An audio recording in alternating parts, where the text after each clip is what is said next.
our finances very, very well. That's what every state should do. But instead, through this non-COVID package, we have the good people of Iowa being asked to support blue state bailouts. And you know who receives the most in these blue state bailouts? Wow, this is really odd, folks. I don't know how this happens. Chuck Schumer's state of New York and Nancy Pelosi's state of California. Unbelievable how that works, isn't it, folks? But what is atrocious about this is that we are punishing those states that manage their finances and have opened up their economies in a safe and responsible manner. And yet we're rewarding those states that have ratcheted down on their economies. They haven't opened up. They've killed small business jobs in their states. And those hard workers in our states that are managing our finances well are being punished. So think about that, folks, as you're asked to respond about the non-COVID package. This is what's in it. Bailouts for blue states and favors for Chuck Schumer and Nancy Pelosi. Just to show you how bad this bill is, there's more money in this to bail out union pension funds than all the money combined for vaccine distribution and testing. It's so bad that there's more money for transit projects than there is money to transport and distribute the vaccines. This is so far afield, it does very little to touch the pandemic. That's what we should be about. That's certainly what Tennesseans expect, and they do not expect to be bailing out mismanaged states, and that's exactly what this is aimed to do. Thank you.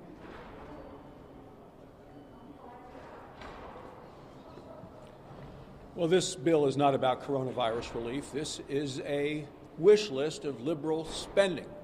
This is packed with pork. And yesterday we pointed out the tunnel of love, Pelosi's tunnel of love to Silicon Valley, and Schumer's bridge to Canada. As we pointed those out, those have now been removed from the bill. But those were small items compared to the amount of money that New York and California are going to get in this blue state bailout. Governors around the country are up in arms about this. My home state governor in Wyoming is joined 20 other Republican governors, and it is bipartisan because the Democrat governor of Kansas, Governor Kelly, has joined in this, saying, and it was in the today's USA Today,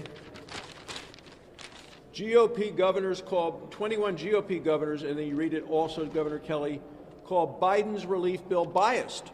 That's what it is. This is a biased piece of legislation. They got it right. They talk about how punishing it is to their states who didn't do a complete shutdown at the time of coronavirus. They made a decision to try to keep people working, keep people on the job, let people go about their lives instead of shutting down like New York and California did. So if you're trying to do a distribution formula to help states who have been hurt most by the virus, you might say, how many people were sick there? How many people lost their lives there? How has the virus itself impacted the health of the people?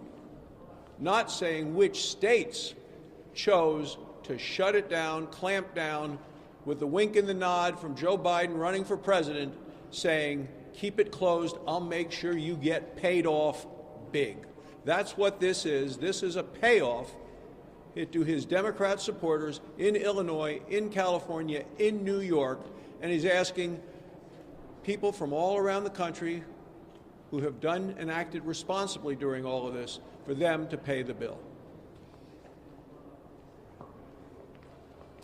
Well, special thanks to Senator Ernst and also all of the great work that Senator Scott's done on this issue, being as a governor and again, one of the people that truly is an expert in what we're talking about today. I get a lot of correspondence in the office. We all do, on a weekly and monthly basis.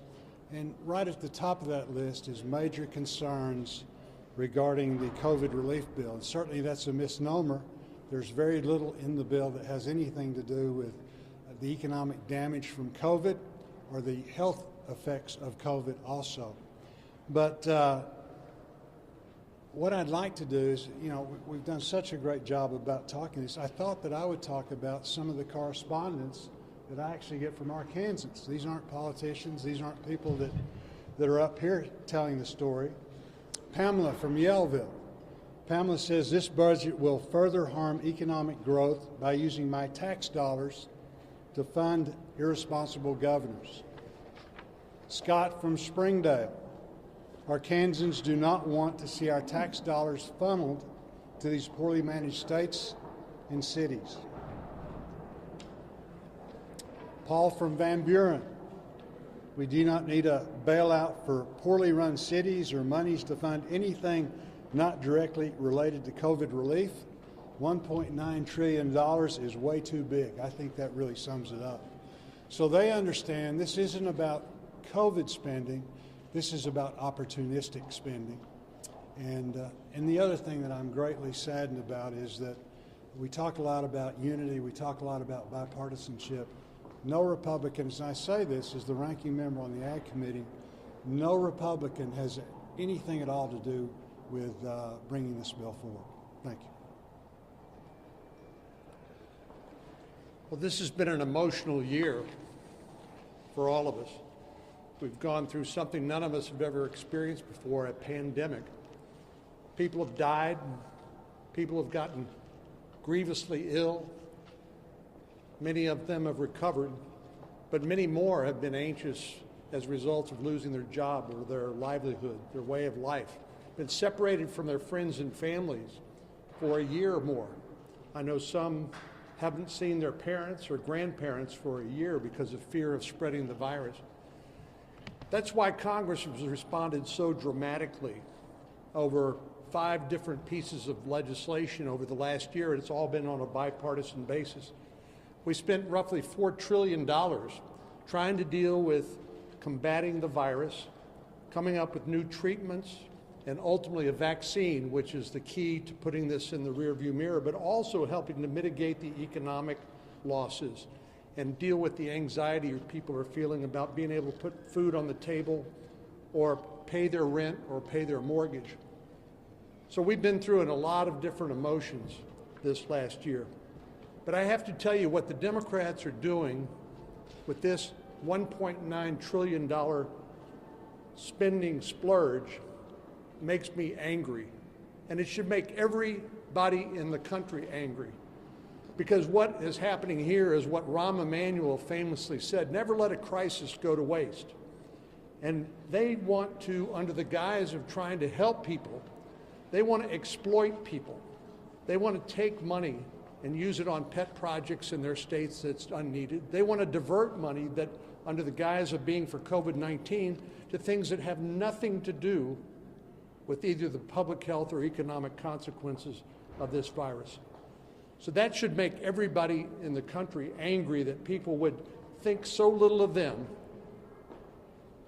would disrespect them so much that they would try to tell a lie about what this bill is about. This bill is not about COVID-19. It's a Trojan horse for a liberal wish list of other policies that Nancy Pelosi and Chuck Schumer know they can't get done any other way.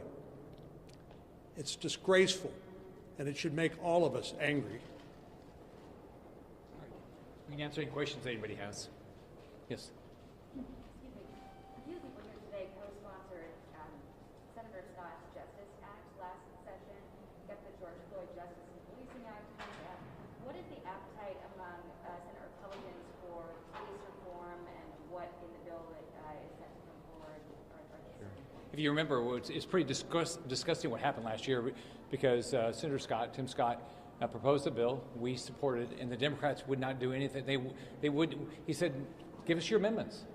Tell us how you want to improve it. No, they just voted against it. So the Democrats don't want to do justice reform. I know Republicans, we want to make sure that there's accountability, but we want to make sure people are treated with respect and dignity. I don't know if you guys want to add anything. Can I ask a question of Senator Cornyn? President Biden has criticized states like Texas that have relaxed COVID restrictions, including masking too soon, in his opinion. He said it was a big mistake. Do you have any reaction to that? Well, President Biden has a lot of problems to take care of. He's got a crisis at the border that he calls a challenge and not a crisis, dismantling all of our immigration laws and protections to protect our border. And so I don't think he's got a lot to say about preaching to my state about how we've handled this COVID-19 virus. Part of the problem here that Senator Scott and others have pointed out is that many states have been overly restrictive in terms of opening the economy, safely going back to school and the like. And what they want, because they have not been able to meet their revenue needs, they want the federal government to bail them out. So I don't think Washington has a lot to say to states like my state about what the appropriate reopening measures are. And the fact of the matter is, if you want to wear a mask, you can still wear a mask.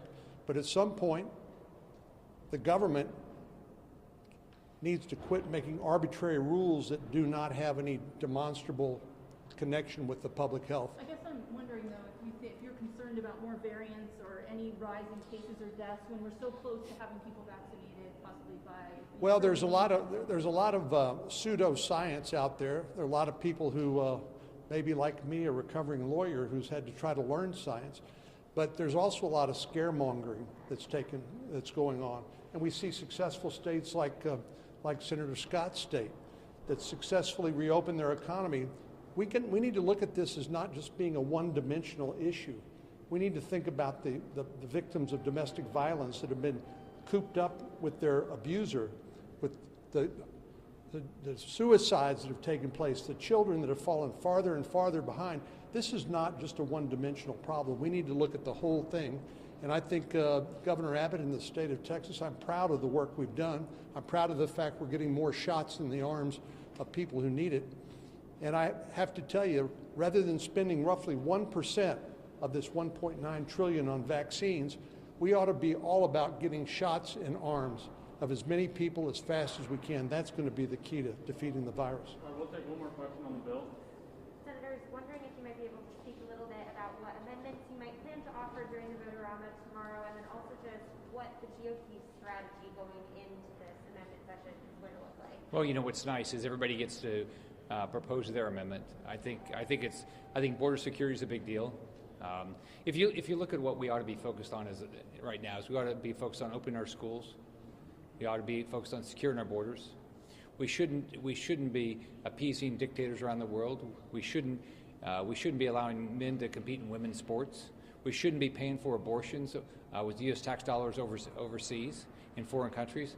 We ought to focus on the things that are important to families. Number one, they want to get a job. Number two, they want their kids to get a good education. Number three, they want to be in a safe community. And if you look at this so-called COVID bill that Democrats have, it has nothing to do with any of those things. They're doing just the opposite. They won't open our schools. They're hurting our economy, like with the Keystone Pipeline. That's what people care about, and I know that's what I'm going to talk about in my amendments on the floor. All right, thank you, guys. Thanks.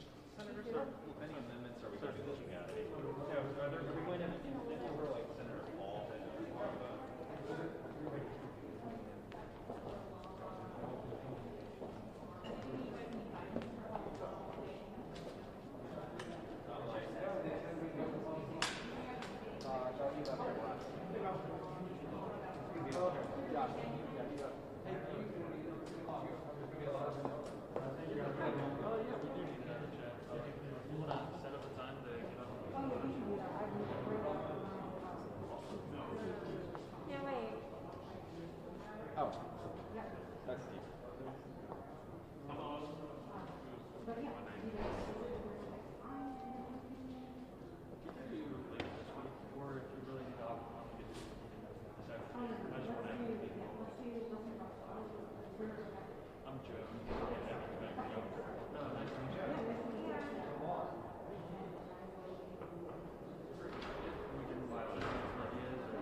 Are you pulled tomorrow? I guess we don't know yet. Hey, Yeah, we don't know yet. no, okay. We don't know yet. So you'll laugh. So